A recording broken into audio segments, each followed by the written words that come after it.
ওকে, আমরা rainfall run of estimation discussion প্রায় আমরা শেষ করেছি।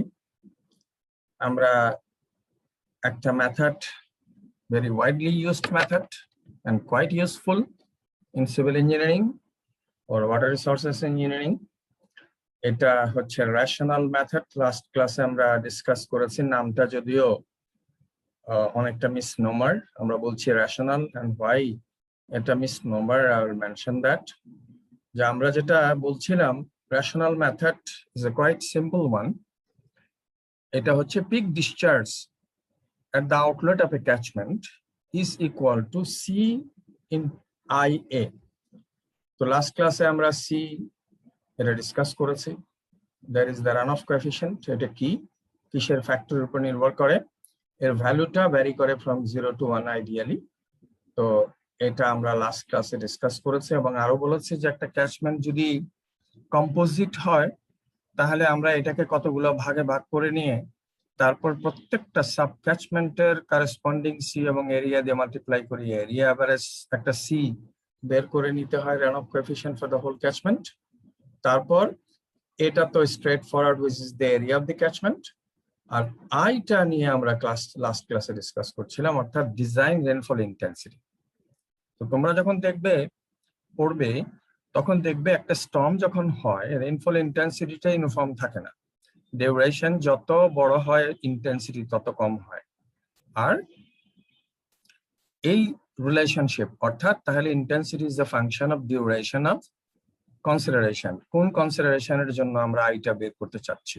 একটা স্টর্ম 6 ঘন্টার হলে আমি যদি 5 মিনিটের অ্যাভারেজ বের করি তাহলে যা হবে, আমি যদি 50 মিনিটস একটা বের করি তাহলে ইট উড বি লেস। তার মানে যত ডিউরেশন বাড়বে তত ইন্টেন্সিটিটা কমবে। তাহলে আমরা কোন ডিউরেশনের জন্য নেব? তো একটা ক্যাচমেন্টের ফার্থেস্ট পয়েন্ট থেকে আউটলেট পর্যন্ত পৌঁছতে একটা সময় লাগে, যে সময়টাকে বলা হয় টাইম অফ কনসেন্ট্রেশন, যেটা আমরা লাস্ট ক্লাসে ডিসকাস করেছি। Time of concentration is the time taken for water to travel from the farthest part of the catchment to the catchment outlet. Catchment farthest point থেকে ক্যাচমেন্ট আউটলেট পর্যন্ত পৌঁছতে। এবং last ক্লাসে এটাও ডিসকাস করেছি, এই যে time taken by the water by of travel, এটা ডিপেন্ড করে ক্যাচমেন্টের slow maximum length, that is the farthest point থেকে along the main channel up to the outlet পর্যন্ত যে লেন্থটা, এটা আর আরেকটা হচ্ছে স্লোপ। এই দুইটা ফ্যাক্টর। অনেকগুলো এম্পিরিক্যাল ইকুয়েশন আছে, তার মধ্যে ওয়াইডলি ইউজড যে ইকুয়েশন এটা হচ্ছে কিরপিচ ফর্মুলা, তোমাদের বইয়ে আছে। এটা হচ্ছে এরকম একটা empirical formula. You have to remember that if you want to solve this problem. এখানে এলটা হচ্ছে ইন মিটার, স্লোপের তো কোনো ইউনিট নাই, তাহলে আমরা টিসিটা পাবো ইন মিনিট। এইটা থেকে আমরা টিসিটা পেয়ে যাব। এইটা একটা কনসিডারেশন করতে হবে আই বের করার জন্য, টাইম অফ কনসেন্ট্রেশনের সমান যেন হয় ডিউরেশন।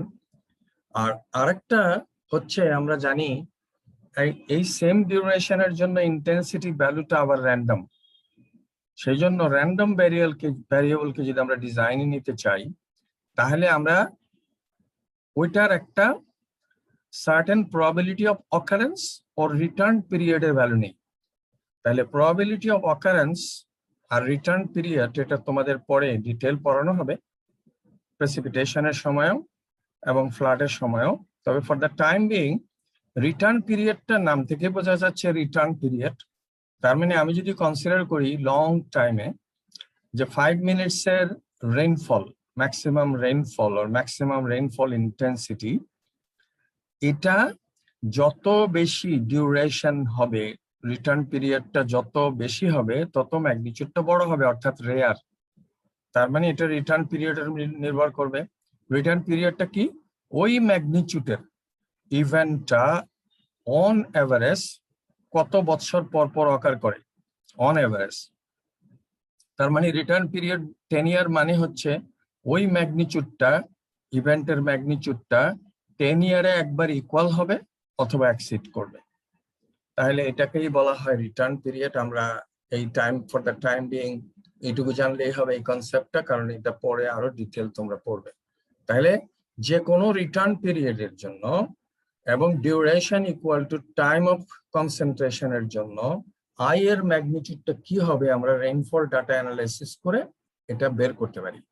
আর এটা পড়ানো হবে তোমার, তখন কিন্তু এরকম একটা রিলেশনশিপ পাওয়া যায় যে আমরা যে কোনো ডিউরেশনের এবং রিটার্ন পিরিয়ড টি এর জন্য আই এর ভ্যালু কত হবে, এটার একটা এম্পিরিক্যাল ইকুয়েশনস এরকম ভাবে এক্সপ্রেস করা যায়, যেখানে টিটা হচ্ছে return period in years, TC time of concentration, এটা ইন আওয়ার এই ইকুয়েশনে, এ কে এক্স এন এইগুলো হচ্ছে ফর দ্য ক্যাচমেন্ট কনস্ট্যান্ট।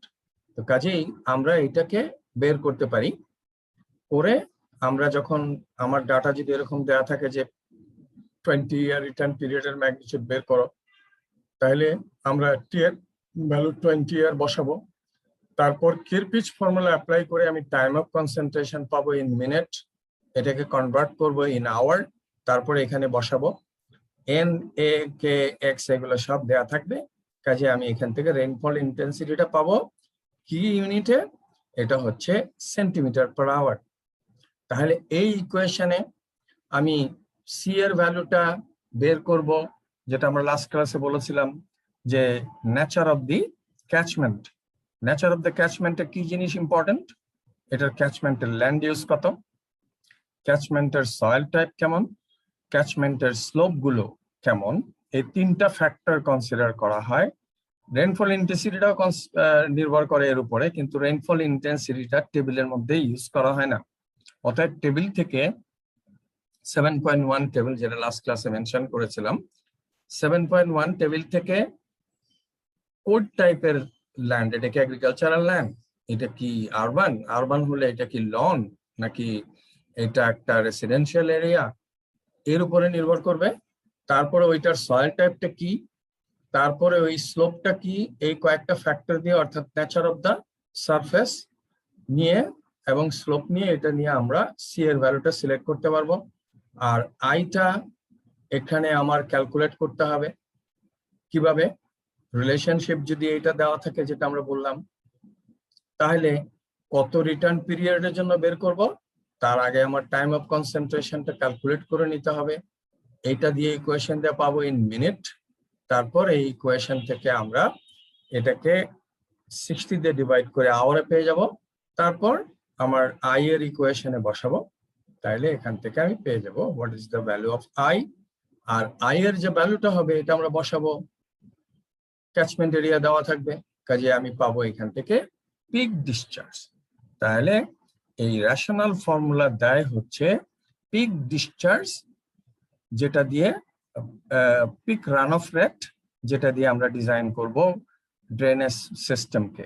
অর্থাৎ যদি পাম্প হয় তাহলে পাম্পের ক্যাপাসিটি, যদি কোনো কালভার্ট হয় তাহলে পাইপের সাইজ, অথবা বক্স কালভার্টের সাইজ, অথবা রেগুলেটর যদি হয় গেটেড রেগুলেটর, বক্স কালভার্টে যদি গেট করে দিই তাহলে এটা রেগুলেটর হয়ে যাবে, because you can regulate the flow. তাহলে ওইটার সাইজটা কত হবে এটা আমরা ডিটারমিন করতে পারবো পিক ডিসচার্জ দিয়ে। তাহলে আগের যে মেথডটা SCSCN মেথডটা দেখলাম, সেটা ক্যালকুলেট করে ভলিউম অফ রান অফ, আর রেশনাল ফর্মুলা ক্যালকুলেট করে peak rate of run off. Rational SCCN যে মেথডটা আছে, এটা হচ্ছে কোন একটা পার্টিকুলার ডের রেইনফলের রান অফ কত হবে, ডাইরেক্ট রান অফ হবে, ওটা ক্যালকুলেট করে। আর এখানে হচ্ছে একটা ডিজাইন আই অথবা রেইনফল ইন্টেন্সিটির জন্য পিক রান অফ কত হবে এটা ক্যালকুলেট করে। আর এই রেশনাল ফর্মুলাটা কোয়াইট ইম্পর্টেন্ট, বিকজ এটা আমরা কালভার্ট অথবা পাম্পের ড্রেনেজ যে সিস্টেম এটা ডিজাইন করার জন্য ব্যবহৃত হয়, কোয়াইট ওয়াইডলি ইউজড এই মেথডটা। তবে এই মেথডটা আমরা একটু আগে বলছিলাম যে এটা রেশনাল নাম বললেও ইটস নট রেশনাল। কেননা দেখো, এখানে আমরা QP for a particular return পিরিয়ডের জন্য বের করতে চাচ্ছি, অথচ আমরা ইউজ করছি কি I for a return period, rainfall intensity for a return period. তাহলে রেইনফল ইন্টেন্সিটি রিটার্ন পিরিয়ড আর অন্যান্য ফ্যাক্টর ইন্টিগ্রেটেড হয়ে কিউ যেটা পেলাম তার return period may not be same. আমি একটা কালভার্ট ডিজাইন করতে চাচ্ছি 10 ইয়ার রিটার্ন পিরিয়ডে, এটার পিক ডিসচার্জ কত হবে? আর আমি কি করলাম, রেইনফল ইন্টেন্সিটিটা ক্যালকুলেট করলাম for the duration of the time of concentration and for the return period of 10 year. তাহলে 10 ইয়ার রিটার্ন পিরিয়ডের আই আর 10 ইয়ার রিটার্ন পিরিয়ডের ওই কারেসপন্ডিং কিউ তার 10 ইয়ার রিটার্ন পিরিয়ড নাও থাকতে পারে। আর আরেকটা জিনিস হচ্ছে যে আমরা এখানে ধরে নিচ্ছি যে discharge is a linear function of A. তা তো না, সব জায়গার অনেক বড় ক্যাচমেন্ট হলে কিন্তু পিকটা যখন অকার করবে তখন সাব ক্যাচমেন্টের কিউ গুলো কিন্তু ডিফারেন্ট হতে পারে। তাহলে এটাও আর একটা উইকনেস অফ দিস মেথড, তবে দরকার নাই। আমরা জাস্ট ফর দ্য টাইমিং বললাম এটা rational method, but it is not really purely rational. আমরা এটার একটা ইলাস্ট্রেশনের প্রবলেম দেখব। এটার ইলাস্ট্রেশন প্রবলেমটা তোমাদের বইয়ে ওয়ার্কড আউট একটা প্রবলেম। এটা হচ্ছে example, worked out example 7.2 part 1। এটা দেখব। এখানে হচ্ছে কি একটা ওয়াটারশেড বা ক্যাচমেন্ট এরিয়া 500 হেক্টর, আর ওই ক্যাচমেন্টটার একটা agricultural land and forest, pasture, cultivated land, 3 টাইপের ল্যান্ড, এবং তার এরিয়াগুলো দেওয়া আছে, এবং কারেসপন্ডিং সি গুলো আমরা টেবিল থেকে নিতে পারি, আমরা ফর দ্য টাইমিং বলছি দেওয়া আছে। তাহলে দেখা যাচ্ছে যে এটা কিন্তু ইউনিফর্ম অর হোমোজেনিয়াস ক্যাচমেন্ট না। আর maximum length of travel of water from the farthest point up to the outlet এটা হচ্ছে 3 কিলোমিটার অথবা 300 মিটার, 3000 মিটার। আর এটার এলিভেশন ডিফারেন্স অর্থাৎ ফার্থেস্ট পয়েন্টের এলিভেশন আর আউটলেটের এলিভেশনের ডিফারেন্সটা হচ্ছে 25 মিটার। আর ওই ক্যাচমেন্টের আই এর equation, maximum rainfall intensity, duration, frequency রিলেশনশিপটা দেওয়া আছে, যেখানে এটা হচ্ছে কে, এটা হচ্ছে এ, এটা হচ্ছে এন, এটা হচ্ছে এক্স। এই যে ভ্যালুগুলো দেওয়া আছে, this is the equation given. আমি যে কোনো টি এর আর ডিউরেশনের ভ্যালু বসালেই আইটা পাবো, এরকম এটা দেওয়া আছে। বলা হচ্ছে কি, compute the peak discharge for a return period of 25 year or 25 year QP peak discharge কত হবে। তাহলে প্রথমেই যেহেতু এটা নন হোমোজেনিয়াস, আমি ওয়েটেড এভারেজ সিটা বের করব, অর্থাৎ 0.1 multiplied by 250, 0.11 multiplied by 50, 0.3 multiplied by 200, এগুলো যোগ করব, তারপর টোটাল এরিয়া দিয়ে ডিভাইড করব। আমি ভ্যালুটা পেলাম 0.181। এখন আমি এটার স্লোপ যেহেতু লাগবে এই ইকুয়েশনে, স্লোপটা ক্যালকুলেট করে নিলাম। যেহেতু এলিভেশন ডিফারেন্স হচ্ছে 25 in a length of 3000, তাহলে this is the average slope আমরা পেলাম। এখন কিরপিচ ফর্মুলায় আমি যদি বসাই এটা মিটার আর এটা স্লোপ, তাহলে আমার এটা আসলো 58.5 মিনিট। কিন্তু আমার এই ফর্মুলায় বসাতে গেলে এই time of concentration should be in hour, so that তাহলে এটাকে 60 দিয়ে ডিভাইড করলে this is an hour time of concentration. তাহলে এই ইকুয়েশনে এটা 25 ইয়ার রিটার্ন পিরিয়ডের জন্য ভ্যালু বের করতে হবে। আর আমরা টাইম অফ কনসেন্ট্রেশন পেলাম হচ্ছে 9.975। তাহলে এখান থেকে আমি দেখলাম 7.137 সেন্টিমিটার পার আওয়ার এই রেটে রান অফ ইন্টেন্সিটি, রেইনফল ইন্টেন্সিটিটা ডিজাইন। তাহলে আমি ফর্মুলা এবার বসাই, CIA। তাহলে সি আমি বসালাম, আই হচ্ছে কি, আই যেহেতু সেন্টিমিটার আওয়ার আছে, আমি যদি কিউবিক মিটার পার সেকেন্ড করি, তাহলে সেন্টিমিটারকে প্রথমে আমি মিটারে নিলাম 10 to the power -2 দিয়ে, পার আওয়ারকে আমি পার সেকেন্ডে নিলাম, ডিভাইড করলাম 60 into 60 দিয়ে, আর এরিয়া হচ্ছে 500 হেক্টর, তাহলে মিটার স্কোয়ারে নিয়ে গেলাম, তাহলে আমার ডিসচার্জ আসলো 17.94 cubic meter per second। Quite straightforward, simple but very useful। এটা দিয়ে আমি কালভার্টের সাইজ ডিজাইন করব, যে কত ইঞ্চির পাইপ লাগবে বা কত মিটারের পাইপ লাগবে, সেন্টিমিটারের পাইপ লাগবে। কালভার্ট যদি বক্স কালভার্ট হয় তাহলে এটার সাইজ, হাইট এন্ড উইথ কত লাগবে এবং কয় ভেন্ট দেওয়া লাগবে, রেগুলেটর পাম্পের ক্যাপাসিটি কেমন লাগবে। তবে এই রেটটা যেহেতু কোয়াইট হাই, আমরা যদি পাম্পের সামনে একটা টেম্পোরারি স্টোরেজের ব্যবস্থা করি তাহলে এটার রেটটা অনেক কমানো যায়, অপটিমাইজ করানো যায়। তা আমরা ওইটা তো এখানে আমাদের ডিজাইন অফ পাম্প, এটা আমাদের ডিসকাশনের পয়েন্ট না, তোমাদের সাবসিকুয়েন্টলি পরে হয়তো পড়তে পারো। তোমরা সিমিলার কাইন্ডের প্রবলেম তোমাদের বইয়ে এক্সারসাইজে দুইটা আছে, একটা হচ্ছে 7.6 আর একটা হচ্ছে 7.7, পেজ 33, যেটা তোমাদের 333, যেটা তোমাদের গুগল ক্লাসরুমে দেওয়া আছে। সুতরাং যেটা মিস আরিফা দিয়েছেন এইটা থেকে প্রবলেম গুলো মানে করবে তোমরা, ঠিক আছে?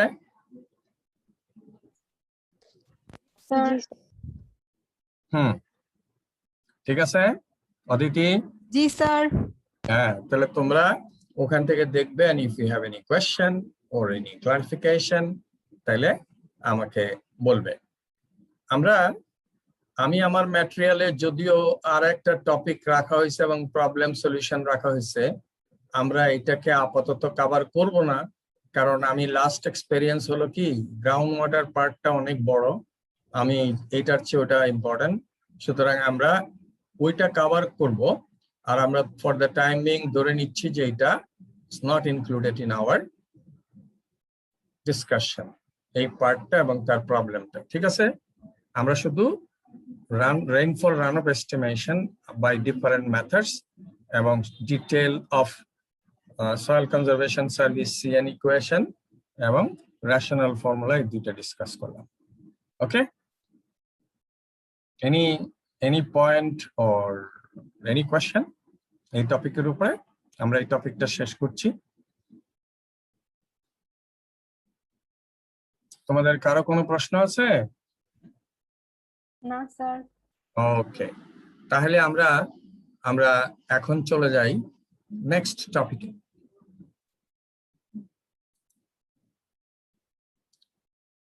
আমাদের পরের টপিকটা ইম্পর্টেন্ট, সেটা হচ্ছে হাইড্রোগ্রাফ। এন্ড তোমাদের ক্লাসরুমে আমি অলরেডি আপলোড করে দিয়েছি এই ম্যাটেরিয়ালটা, তোমরা দেখতে পারো। তো হাইড্রোগ্রাফস,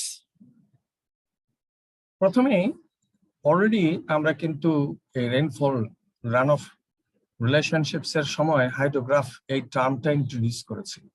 হাইড্রোগ্রাফ মানে হচ্ছে একদিকে ডিসচার্জ আর একদিকে টাইম, অর্থাৎ ডিসচার্জ ভার্সাস টাইম রিলেশনশিপ। আর আমরা ওই যে স্ট্রিম ক্যারেক্টারিস্টিক এর সময় যখন ডিসকাস করেছি ওটা ছিল অ্যানুয়াল হাইড্রোগ্রাফ, অর্থাৎ সারা বছরে ডিসচার্জের ভ্যারিয়েশন উইথ টাইম। কিন্তু আমাদের লাগে মোস্টলি যে একটা স্টর্ম হলো, একটা বৃষ্টি হলো, 6 ঘন্টার হোক, 4 ঘন্টার হোক, 2 ঘন্টার হোক বা 12 ঘন্টার হোক, এরকম ডিউরেশনের একটা বৃষ্টি হলে ওই বৃষ্টি থেকে রান অফ কতটুকু জেনারেট করবে, এটা হচ্ছে আমাদের কনসার্ন। ইন দ্যাট কেস যে হাইড্রোগ্রাফটা হবে, অর্থাৎ plot of discharge versus time for a Sturm, এবং এটা হচ্ছে এট দ্য ক্যাচমেন্ট হতে পারে অথবা চ্যানেলের যে কোনো লোকেশনে হতে পারে, এটাকে আমরা বলবো storm hydrograph or simply hydrograph.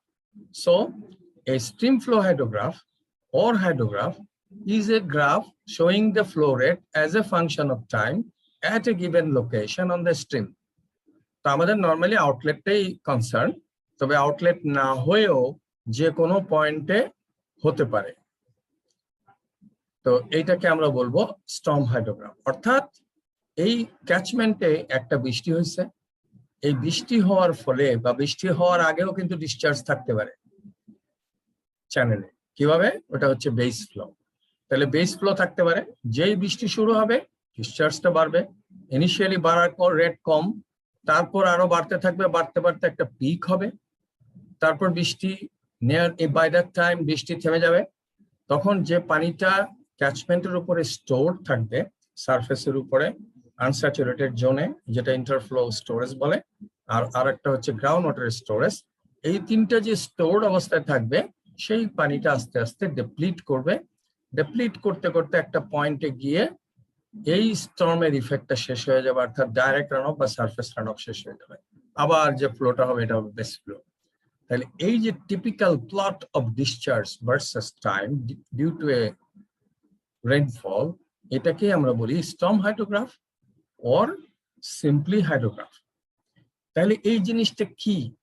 এটা হচ্ছে integral expression of the physiography and climatic factor, climatic characteristics or factor that govern the relations between the rainfall and runoff at a particular drainage basin.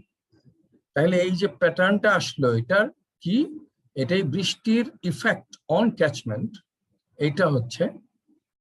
এবং এইখানে এটা এই বৃষ্টিটা converted হচ্ছে যে সেটার জন্য কতগুলো ফিজিওগ্রাফিক ফ্যাক্টরের উপর নির্ভরশীল এবং কিছু ক্লাইমেটিক ফ্যাক্টরের উপরেও এটা নির্ভর করে। ক্লাইমেটিক ফ্যাক্টর হচ্ছে কি? যে রেইনফল, তার ইন্টেন্সিটি, তার ম্যাগনিটিউড, তারপর একটা স্টর্ম, এটা কি আপ স্ট্রিমে যাচ্ছে না ডাউন স্ট্রিম থেকে, না ডাউন স্ট্রিমে অফ দ্য ক্যাচমেন্ট থেকে আপ স্ট্রিমে যাচ্ছে, direction of movement of the storm. তারপরে evapotranspiration, ইনিশিয়াল লস, এগুলো অল ক্লাইমেটিক ফ্যাক্টরস। আর ফিজিওগ্রাফিক ফ্যাক্টর গুলো অলরেডি আমি মেনশন করেছি, যে একটা ক্যাচমেন্টের শেপ, তার সাইজ, তার সয়েল টাইপ ইত্যাদি ইত্যাদি, এগুলো আমরা দেখব। তাহলে তার ইন্টিগ্রাল এক্সপ্রেশন রিপ্রেজেন্ট করে এটা।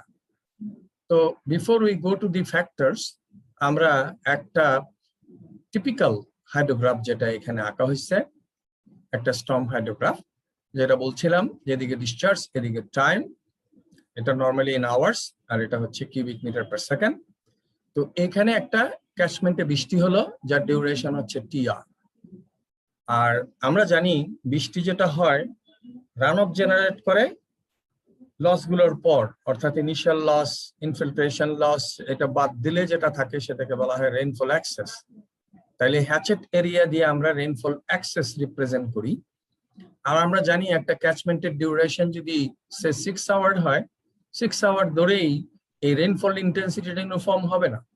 কিন্তু আমরা যখন হাইড্রোগ্রাফি স্টাডি করব, উইল অ্যাজিউম যে rainfall intensity is uniform. So during the TR period এই রেইনফল ইন্টেন্সিটিটা uniform, and because of that rainfall কি হবে, আমরা যেটা বলছিলাম যে রেইনফল শুরু হওয়ার আগে, স্টার্ট অফ দ্য রেইনফলের আগে ডিসচার্জ থাকতে পারে, যেটা হচ্ছে বেস ফ্লো। তারপর যেই শুরু হবে তখন কি হবে, কাছের এরিয়া থেকে পানিটা যাবে। তাহলে প্রথম দিকে কম হবে, বিকজ এরিয়া কম, স্টর্ম কাভারেজ এরিয়া কম, বা পানি এখনো দূরের পানি এসে পৌঁছে নেই, এবং লসটাও বেশি, অর্থাৎ ইনফিল্ট্রেশন লস, ইনিশিয়াল লস, এগুলো বেশি। তারপরে যখন সময় যেতে থাকবে তখন কিন্তু ইনফিল্ট্রেশন রেটও কমে যাবে এবং ইনিশিয়াল লস আর থাকবে না। তার মানে লসটা কমবে, আবার মোর অ্যান্ড মোর এরিয়ার পানি আসতে থাকবে। এই জন্য তারপরে কুইকলি এটা বাড়তে থাকবে ডিসচার্জ, বেড়ে বেড়ে একটা পিক হবে। এবং নিয়ার দ্য পিক স্টর্মটা যদি থেমে যায় তখন কি হবে, যেটা একটু আগে আমি মেনশন করেছিলাম, যে ক্যাচমেন্টের মধ্যে যে পানিটা স্টোরড অবস্থায় আছে সারফেসের উপরে আনস্যাচুরেটেড জোনে, অর্থাৎ ইন্টারফ্লো হিসাবে, আর আরেকটা হচ্ছে ground water flow or base flow হিসাবে, যেটা স্টোরড আছে ক্যাচমেন্টে, সেটা ডেপ্লিট হতে থাকবে। বৃষ্টি কিন্তু থেমে গেছে, ডেপ্লিট হতে থাকবে, এবং এটা হচ্ছে একটা ডেপ্লিশন কার্ভ ও রিসেশন কার্ভ, অর্থাৎ বৃষ্টির পানিটা রিসিড করবে, রান অফটা রিসিড করবে, এই জন্য এটাকে বলা হয় রিসেশন কার্ভ। এবং রিসেশন কার্ভটা যেতে যেতে ডি পয়েন্টে যাবে, যেখানে নাকি বৃষ্টিটা অলরেডি থেমে গেছে। তাহলে এই যে হাইড্রোগ্রাফ, এই হাইড্রোগ্রাফটা দেখলে বোঝা যাচ্ছে যে 3টা কম্পোনেন্ট আছে। এ টু বি একটা কম্পোনেন্ট, বিপিসি আর একটা কম্পোনেন্ট, সিডি আর একটা কম্পোনেন্ট। তো এই 3টা কম্পোনেন্টকে বলা হয়, এ বি কম্পোনেন্টকে বলা হয় rising limb of the hydrograph, BPC এটাকে বলা হয় ক্রেস্ট সেগমেন্ট, সিডি এটাকে বলা হয় ফলিং লিম্ব, ডেপ্লিশন কার্ভ ও রিসেশন কার্ভ, রিসিড করছে তখন। এই 3টা তাহলে হচ্ছে component of the hydrograph, typical hydrograph. আর এটার কতগুলো ক্যারেক্টারিস্টিক আছে, যেটা দিয়ে হাইড্রোগ্রাফের শেপটা ডিটারমিন করা হয়। কি? ফার্স্ট হচ্ছে একটা পিক ডিসচার্জ কিউপি। তাহলে কিউপিটা হচ্ছে পিক ডিসচার্জ, এটা একটা element or characteristic of the hydrograph which determines the shape. আর আরেকটা হচ্ছে টাইম টু পিক, টিপিকে, অর্থাৎ বৃষ্টির শুরু থেকে কত আওয়ার পরে পিকটা অকার করলো, এই টাইমটাকে বলা হয় টিপিকে, টাইম টু পিক। এখানে টিপিকে is the time to peak. আর আরেকটা কি? আরেকটা হচ্ছে টিবি, অর্থাৎ এটা হচ্ছে start of surface run off বা ডাইরেক্ট রান অফ, আর ডি হচ্ছে end of direct run off. তাহলে start of direct run off থেকে end of direct run off যে টাইমটা, এটা টিবি, এটাকে বলা হয় base time or time base of the hydrograph. আরেকটা ক্যারেক্টারিস্টিক ইউজ করা হয় সেন্টার অফ দ্য রেইনফল থেকে সেন্ট্রয়েড অফ দ্য হাইড্রোগ্রাফ। দেখো এই হাইড্রোগ্রাফটা পিক পর্যন্ত শার্প, অর্থাৎ এই পার্টটা কম আর এই পার্টটা বেশি, কাজেই দেখা যাবে যে পিকের চেয়ে একটু ডাইনেই সেন্ট্রয়েডটা থাকবে। তাহলে এটা হচ্ছে সেন্ট্রয়েড অফ দ্য হাইড্রোগ্রাফ আর এটা হচ্ছে সেন্ট্রয়েড অফ দ্য রেইনফল। তাহলে অর্থাৎ সেন্টার অফ দ্য রেইনফল থেকে সেন্টার অফ দ্য হাইড্রোগ্রাফ পর্যন্ত যে ডিস্টেন্স, এটা হচ্ছে বেসিন ল্যাগ। তার মানে বেসিন এটা কি করবে? ল্যাগ করাবে বৃষ্টির পিকটা থেকে। হাইড্রোগ্রাফের পিকটা এক যে সময় পরে অকার করে, এটাই হচ্ছে টিএল, অথবা এটাকে বলা হয় lag time. That is the time interval from the center of the mass of rainfall to the center of mass of hydrograph. তাহলে দেখা যাচ্ছে যে এটা একটা টিপিক্যাল হাইড্রোগ্রাফ, আর এই টিপিক্যাল হাইড্রোগ্রাফ মানে হচ্ছে storm hydrograph due to a rainfall. আর এইটা কতগুলো কম্পোনেন্ট আছে আর কতগুলো এলিমেন্ট বা ক্যারেক্টারিস্টিক আছে। নেক্সট হচ্ছে যে আমরা যেটা বলছিলাম যে factors affecting the flood hydrograph or factor affecting the storm hydrograph. যেই যে ফ্যাক্টরগুলোর দুইটা ক্লাস, একটা হচ্ছে ফিজিওগ্রাফিক ফ্যাক্টর আর একটা হচ্ছে ক্লাইমেটিক ফ্যাক্টর।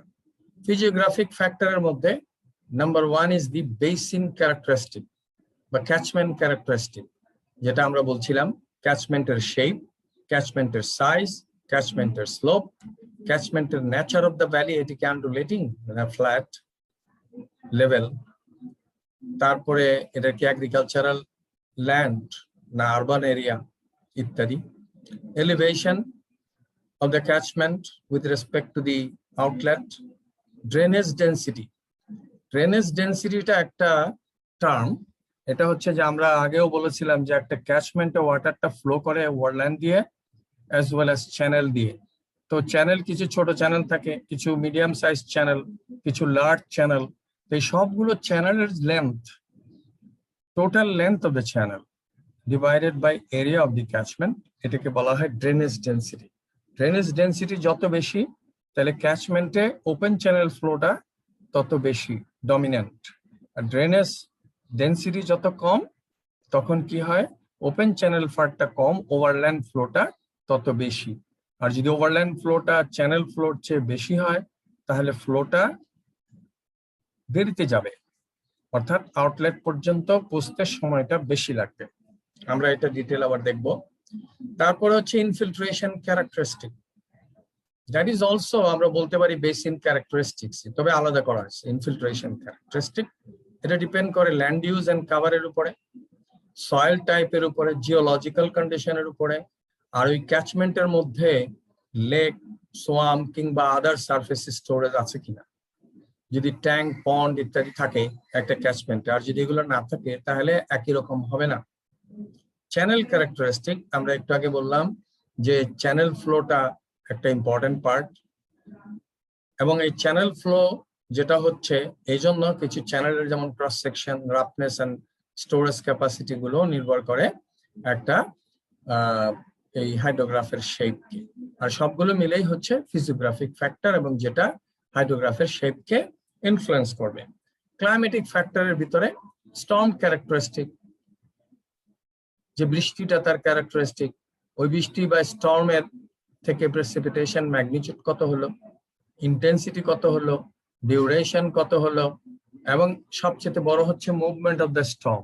এটা কি একটা ক্যাচমেন্টের আউটলেট থেকে আপস্ট্রিমের দিকে স্টর্মটা মুভ করছে, না স্টর্মটা আপস্ট্রিম থেকে ডাউন স্ট্রিমের দিকে মুভ করছে, এটাও এফেক্ট করবে একটা হাইড্রোগ্রাফের শেপকে, অর্থাৎ তার পিক ভ্যালু, তার টিপিকে এবং টিবি, এই তিনটা হচ্ছে ইম্পর্টেন্ট, এই তিনটাকেই এফেক্ট করবে। Initial loss, definitely initial loss and evapotranspiration during the storm, এই দুইটা হচ্ছে লস ফ্রম দি রেইনফল। কাজে এই দুইটা ক্লাইমেটিক ফ্যাক্টরও হাইড্রোগ্রাফটাকে এফেক্ট করে। আমরা এখন একটু ইলাবোরেট করতে চাই কয়েকটা ফ্যাক্টর, ইম্পর্টেন্ট ফ্যাক্টর। তার মধ্যে হচ্ছে শেপ অফ দি ক্যাচমেন্ট, ক্যাচমেন্টের শেপ। এখানে দেখো একটা ক্যাচমেন্টের শেপ সেমি সার্কুলার অথবা ফ্যান শেপ, এই যে হাত পাখা, এর মতো শেপের হতে পারে, meaning that most of the area, catchment area is near the outlet, আর দূরে লেস এরিয়া। তার উল্টাটা হচ্ছে মোস্ট অফ দ্য এরিয়া কিন্তু দূরে। তাহলে যখন এরকম শেপের হয় তখন কি হবে, বৃষ্টি হওয়ার সাথে সাথে খুব অল্প সময়ই মোস্ট অফ দ্য ওয়াটার চলে আসবে টু দি আউটলেট। ফলে পিকটা, এখানে তার কারেসপন্ডিং হাইড্রোগ্রাফ দেখানো হয়েছে, এটা স্টর্ম। তাহলে দেখা যাবে যে সেম স্টর্ম ক্যারেক্টারিস্টিকের জন্য soil type and other factor যদি সেম থাকে, শেপ যদি fan shape or semi circular হয়, তাহলে দেখা যাবে যে পিকটা তাড়াতাড়ি অকার করছে, অর্থাৎ টাইম টু পিক কম। অন দ্য আদার হ্যান্ড, যদি এইটা দূরে থাকে মোস্ট অফ দ্য এরিয়া, তাহলে এখানে পানিটাতে পৌঁছতে এমনিও সময় লাগবে, সুতরাং পিকটা গিয়ে একটু দূরে যাবে, অর্থাৎ টিপিকে এটা বেশি হবে, আদার ফ্যাক্টর রিমেনিং সেম। এজন্য বলা হচ্ছে যে এই shape influences the time taken for water from the remote part of the catchment to arrive at the outlet. Fan shaped হলে, তাল পাখা বা পাখা এর শেপের যদি হয়, সেমি সার্কুলার যদি হয়, তাহলে high peak and narrow hydrograph. On the other hand, যদি এলংগেটেড হয়, তাহলে broad and low peaked hydrograph হবে। বুঝতে পারছো শেপ কিভাবে ইনফ্লুয়েন্স করে? বুঝতে পারছো? তোমাদের কিন্তু কোয়েশ্চেন হতে পারে যে explain the effect of shape of the catchment on the characteristic or elements of hydrograph. তাহলে কিন্তু তোমাদের ব্যাখ্যা করতে হবে। সাইজ অফ দ্য ক্যাচমেন্ট, এটা যদি স্মল সাইজের ক্যাচমেন্ট হয় তাহলে ওভারল্যান্ড ফ্লোটা ডমিনেট করে, আর যদি বড় হয় তাহলে কিন্তু এখানে চ্যানেল ফ্লোটা ডমিনেটিং একটা ফ্যাক্টর। তাহলে যখন নাকি তোমার ওভারল্যান্ড ফ্লোটা আর শিট ফ্লোটা ডমিনেন্ট করে, তখন দেখা যাবে টাইম টু পিকটা পরে হবে। তাহলে ওভারল্যান্ড ফ্লো ফেজ ডমিনেন্ট, এবং ল্যান্ড ইউজ আর রেইনফল ইন্টেন্সিটি কিন্তু তখন এটা এফেক্ট করবে, important role on the peak. On the other hand, large catchment হলে এই যে দুইটা, অর্থাৎ রেইনফল ইন্টেন্সিটি আর ল্যান্ড ইউজের ইফেক্টটা সাপ্রেসড হয়ে যায়, বিকজ ফ্লোটা তো চ্যানেল দিয়েই হয় বেশি। আর পিক ডিসচার্জটা দেখা যায় এম্পিরিক্যালি অনেকগুলো স্টাডি থেকে, যে QP varies proportional to a to the power 0.5 এরিয়ার 0.5 রেটে। তার মানে দেখা যাচ্ছে যে পিক ডিসচার্জটা ডাইরেক্টলি রিলেটেড টু এরিয়া।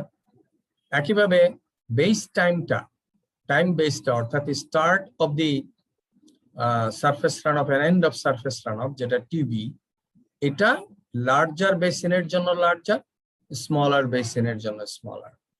আর আরেকটা হচ্ছে, আমরা এই ইনফরমেশনটা পরে ইউজ করি, সেটা হচ্ছে যে এই পিক থেকে, এই পিকটা যখন আকার করলো, এখান থেকে end of surface run of, এই টাইমটা অনেক সময় ইম্পর্টেন্ট আমাদের হাইড্রোগ্রাফ অ্যানালাইসিসে। অথবা আমরা এটাকে বলতে পারি ডিউরেশন অফ ডেপ্লিশন কার্ভ। তাহলে ডিউরেশন অফ ডেপ্লিশন কার্ভটা, এটা কিন্তু নির্ভর করে ক্যাচমেন্ট এরিয়ার উপরে, এবং এটা হচ্ছে a to the power 0.2। তাহলে duration of surface runoff from the occurrence of peak is proportional to a to the power 0.2. তাহলে দেখা যাচ্ছে যে size of the catchment influence the hydrograph-এর peak discharge K, TB কে এবং area কে। তাহলে এই সবগুলোই আমরা এখান থেকে তাহলে দেখলাম সাইজের সাথে কিভাবে এফেক্ট করছে। নেক্সট যে ফ্যাক্টর, ফিজিওগ্রাফিক ফ্যাক্টর, এটা হচ্ছে স্লোপ, এবং এই স্লোপটা ইম্পর্টেন্ট ইন স্মল বেসিন, এই স্লোপটা, এবং steeper slope results in larger peak discharge. Last হচ্ছে আমরা যে এই ফিজিওগ্রাফিক ফ্যাক্টরের কথা বলছি, আরবানাইজেশন। এগ্রিকালচারাল ল্যান্ডকে যদি আমি আরবানাইজ করে ফেলি, আরবানাইজ হলে কি হবে? পেপ্ট এরিয়া বেড়ে যাবে, আর যে ন্যাচারাল ড্রেনেজ সিস্টেম ছিল এটা ইমপ্রুভড হয়ে যাবে। একটা যখন এগ্রিকালচারাল ল্যান্ড থাকে তখন ন্যাচারাল চ্যানেল গুলো দিয়ে ওয়াটারটা ফ্লো করে। আমরা যদি এটা আরবানাইজ করব তখন ওইখানে আমার সুয়ার সিস্টেম অর্থাৎ স্টর্ম ড্রেনেজ সিস্টেম ইমপ্লিমেন্ট করতে হবে। সুয়ার, আউটলেট, এটসেট্রা, ম্যানহোল, এগুলো আমাদের ইন্ট্রোডিউসড হবে। ফলে এটা কি হবে? Change in drainage pattern. তাহলে একটা হচ্ছে ইনক্রিজ অফ ইম্পারভিয়াস সারফেস, তাতে কি হবে? Decrease in infiltration and increase in run of. আর চেঞ্জ ইন ড্রেনেজ প্যাটার্ন হবে, যার ফলে higher peak at shorter time from the start, এবং আবার এটা রিসিডও করবে কুইকলি। ফলে একটা এরকম যদি হাইড্রোগ্রাফ থাকে বিফোর আরবানাইজেশন, আরবান করলে কি হবে? ডিসচার্জ অনেক বেরিয়ে যাবে, এবং এই পিকটাও তাড়াতাড়ি অকার করবে এবং পিকটা তাড়াতাড়ি রিসিভ করবে। অর্থাৎ এটা একটা narrow and high peak curve হবে, আর এটা একটা flat curve before the urbanisation. তাহলে effect of urbanisation can be represented by this curve. আমরা ক্লাইমেটিক ফ্যাক্টরের কথা যেটা বলছিলাম, ক্লাইমেটিক ফ্যাক্টর, আমাদের আরো 3-4 মিনিট সময় আছে, let me go for some time. Climatic factor, climatic ফ্যাক্টরের মধ্যে intensity, duration and direction of movement of a storm are important. For a given duration, the peak volume of the surface runoff is proportional to intensity. একই ডিউরেশনের যদি same duration হয় তাহলে volume of surface runoff, এটা pick এবং volume of surface রানঅফটা ইন্টেন্সিটির উপর নির্ভর করবে। Duration of a storm of a given intensity has direct proportional effect on the volume. If the storm moves, এখন হচ্ছে কি এইখানে যে এরকম একটা ক্যাচমেন্ট, মনে করো এই ডাউন স্ট্রিম থেকে আপ স্ট্রিমের দিকে যদি স্টর্মটা মুভ করে, আর আরেকটা হচ্ছে আপ স্ট্রিম থেকে ডাউন স্ট্রিমের দিকে যদি মুভ করে, কোনটায় পিক আগে অকার করবে?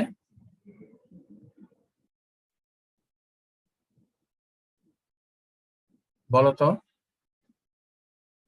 একটা স্টর্ম এটা ডাউন স্ট্রিমের থেকে আপ স্ট্রিমের দিকে মুভ করছে, অর্থাৎ আউটলেটের কাছাকাছি থেকে আপ স্ট্রিমের দিকে মুভ করছে, আর একটা হলো আপ স্ট্রিম থেকে ডাউন স্ট্রিমের দিকে মুভ করছে। কোনটায় পিক আগে হবে? স্যার যেটা ডাউন স্ট্রিম থেকে যাচ্ছে। এটা বলে ফেলছো, কারণ এইখান থেকে তো পানি আসতে সময় লাগে, আর বৃষ্টিটা এখানে পরে অকার করবে, কাজে এই জায়গার পানির পিকটা এখানে আসতে সময় লেগে যাবে। অন দ্য আদার হ্যান্ড, যদি ডাউন স্ট্রিমের থেকে আপ স্ট্রিমে যায় তখন কি হবে? এখানকার পানি চলে আসছে, তারপরে বৃষ্টিটা আচ্ছা ডাউন স্ট্রিমের থেকে আপ স্ট্রিমে যখন যায় তখন কি হয়? এইখানে পানিটা, ও তুমি কি বলছো? ডাউন স্ট্রিমের থেকে আপ স্ট্রিমে গেলে? জি স্যার। ওকে, তাহলে এইখান থেকে কি হবে দেখো, এই জায়গায় পানি পৌঁছতেও সময় লাগলো, পরে অকার করলো, আবার এইখান থেকে পানিটা মুভ করতেও এখানে সময় লাগলো, তাহলে বেশি সময় লেগে যাবে না? এই জন্য বলা হচ্ছে for a given if storm moves from upstream to downstream end, তাহলে quicker concentration of fluid the outlet হবে, results in peaked hydrograph হবে. If moves up the catchment, it results in lower peak and longer time base. বুঝছো?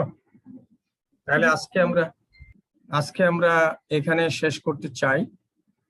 Do you have any question?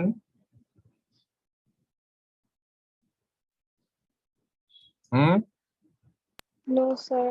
No sir. দেখো তাহলে আমরা শেষ করছি।